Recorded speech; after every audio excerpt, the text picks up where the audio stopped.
हैं। तो आइए शुरू करते हैं और देख लेते हैं कि आज के इस वीडियो में ऐसी कौन कौन सी सूचनाएं हैं।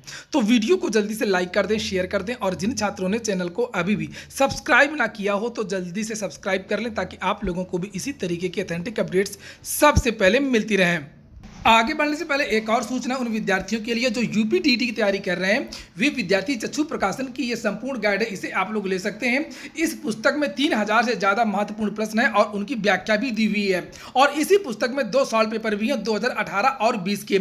यूपीटीटी का जिस तरीके का सिलेबस, जिस तरीके का पैटर्न है, उसके हिसाब से पुस्तक तैयार की गई है। सभी कापी किताबों की दुकानों में आपको ये पुस्तक देखने को मिल जाएगी। अगर आप लोग ऑनलाइन मंगवाना चाहते हैं तो उसकी जो लिंक है मैंने डिस्क्रिप्शन बॉक्स में दे दी है। एक बात और बता दूं कि केवल संपूर्ण गाइड ही नहीं, अलग अलग सब्जेक्ट की भी चक्षु प्रकाशन की ये पुस्तकें उपलब्ध हैं। चाहे वो इंग्लिश हो, चाहे वो बाल विकास एवं शिक्षण विधियां हो, चाहे वो गणित हो, चाहे वो हिंदी हो, चाहे वो यूपीटीटी का प्रैक्टिस सेट ही क्यों ना हो। चलिए शुरू करते हैं आज की सूचना को। यूपीएससी ने आज फिर जारी किया है महत्वपूर्ण नोटिस। कल एक नोटिस जारी हुई थी जूनियर असिस्टेंट भर्ती 2016 की, और आज भी एक नोटिस जारी हुई है। जिन नोटिसों का इंतजार है वो नोटिस जारी नहीं हो रही है, लेकिन कुछ नोटिस जारी हो रही हैं जिन्हें आप लोग यहाँ पर देख सकते हैं। और ये नोटिस है आबकारी सिपाही 2016 की। कल जो नोटिस जारी हुई थी वो भी 2016 की ही भर्ती थी और ये भी 2016 की ही भर्ती है।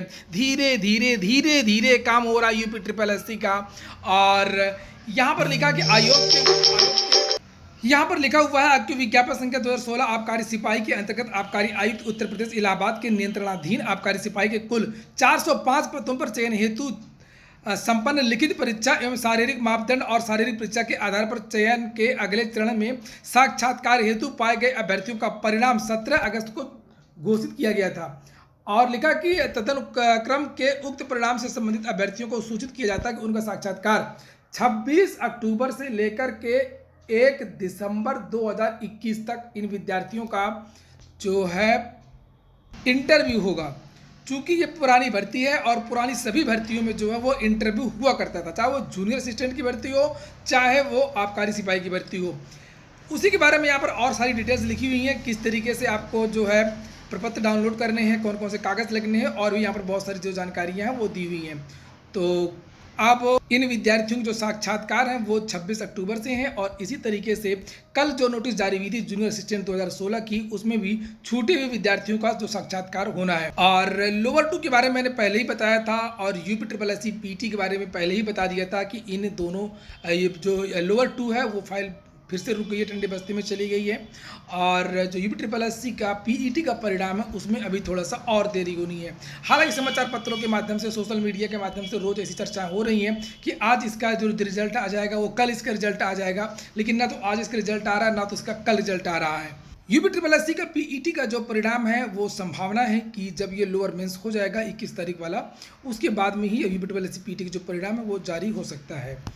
अब हम लोग बात करते हैं एडेड जूनियर हाई स्कूल भर्ती सब्जेक्ट चुनाव। बहुत सारे विद्यार्थी लगातार फ़ोन कर रहे हैं कि सर सब्जेक्ट का जो चुनाव वो किस तरीके से करना है। भाषा वाले विद्यार्थी किस तरीके से वहाँ पर करेंगे, जिनका सब्जेक्ट ग्रेजुएशन में है वो करेंगे, या जैसे किसी को सोशल लेना है तो वो क्या करेगा।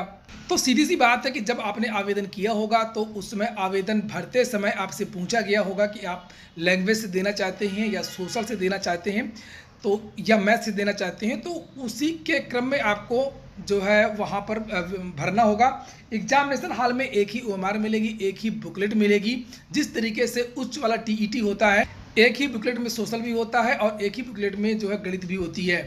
और ओएमआर में आएगा टिक करने के लिए कि आप जो है क्या चुनना पसंद करेंगे, आप उसको चुन करके और उसको जो है वो भर सकते हैं। लेकिन इसका ध्यान रखें कि आपने जो आवेदन में जो भरा है वो आपने क्या भरा है। और अगर वांछित योग्यता की बात करें तो योग्यता में जब इसका फॉर्म आया था तो कुछ नहीं लिखा था, केवल 50% ग्रेजुएशन में नंबर होने चाहिए। ये नहीं लिखा था कि किस सब्जेक्ट से, किस स्ट्रीम से। और ये भी कहा गया था कि आप उच्च वाला जो टीईटी है वो पास होना चाहिए। 2 योग्यताएं वहाँ पर मांगी गई थी। लेकिन आप लोगों ने जो फार्म भरते समय जो अपना विषय बताया होगा, आप उसी विषय पर आप अपनी परीक्षा दें तो ज़्यादा बेहतर होगा। या आपने उच्च टीईटी जिसमें आपने पास किया हो, अगर आपने साइंस वाला उच्च टीईटी पास किया है तो आप साइंस का विकल्प ले सकते हैं यानी मैथ। और अगर आपने सोशल से पास किया है उच्च वाला टीईटी तो आप सोशल ले सकते हैं। सिंपल सी बात है, इसमें कहीं भी कोई भी कंफ्यूजन नहीं होना चाहिए।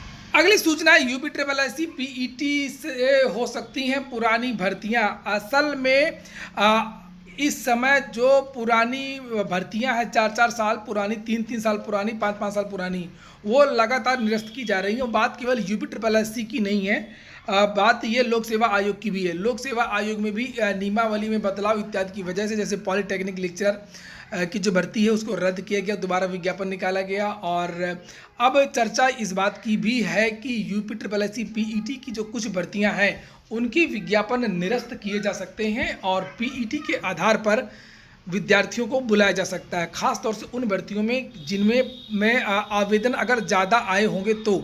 जैसे आईटीआई अनुदेशक की एक भर्ती आई थी 4600 पदों के लिए और वो भर्ती रद्द कर दी गई, और जानकारी निकल करके आ रही है कि इसका जो विज्ञापन है वो नवंबर में आ रहा है और वो जो भर्ती है वो पीईटी के आधार पर होगी। हालांकि विद्यार्थी सोशल मीडिया में ये बात आवाज़ उठा रहे हैं कि इस भर्ती को जो है पीईटी के अधीन नहीं होना चाहिए, ये टेक्निकल भर्ती है।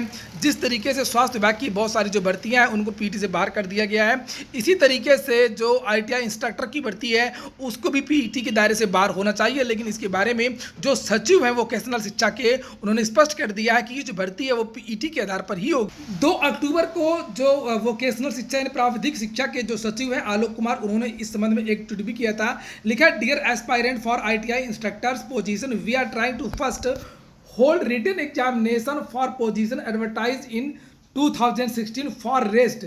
The service rules finalization is in process and then application will be invited very soon। और जानकारी तो ये मिल रही है कि इसका जो विज्ञापन है वो नवंबर के महीने में आ जाएगा। और नीचे इन्होंने स्पष्ट भी किया है, आप लोग देखिए यहाँ पर, ये इन्होंने कमेंट भी किया है कि for new advertisement PET will be mandatory as per government guideline. तो पीईटी के बारे में भी इन्होंने अपनी जो बात है वो स्पष्ट कर दी है।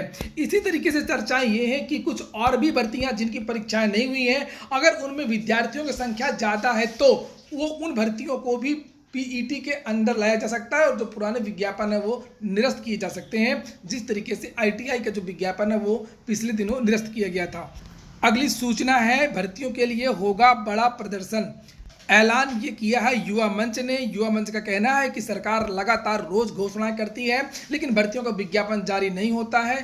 प्रयागराज में युवा मंच का पिछले लगभग 45 दिनों से धरना प्रदर्शन हो रहा है और धरना प्रदर्शन के 50 दिन बाद एक बहुत बड़ा प्रदर्शन होगा। ये आज ही की तस्वीरें हैं सिविल लाइंस के पत्थर गिरजाघर की, जिसे आप लोग देख सकते हैं। रोजगार बने मौलिक अधिकार, तानाशाही बंद करो, और यहाँ पर बहुत सारी चीज़ें विद्यार्थियों ने लिख करके ये बैठे हैं। युवा मंच की तरफ से ये प्रेस विज्ञप्ति जारी की गई है जिसमें कहा गया कि रोजगार आंदोलन के 50 दिन पूरा होने पर बड़े प्रदर्शन का ऐलान। प्रयागराज 5 लाख रिक्त पदों को भरने, हर युवा को गरिमापूर्ण रोजगार की गारंटी, रोजगार मिलने तक जीवन निर्वाह लायक, बेकारी भत्ता देने जैसे मुद्दे पर 42वें दिन रोजगार आंदोलन जारी रहा।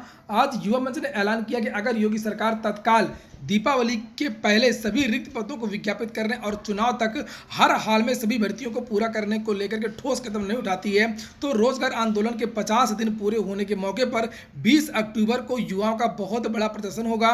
कहा कि रिक्त पदों के ब्यौरे तलब करने के नाम पर युवाओं को सिर्फ गुमराह किया जा रहा है।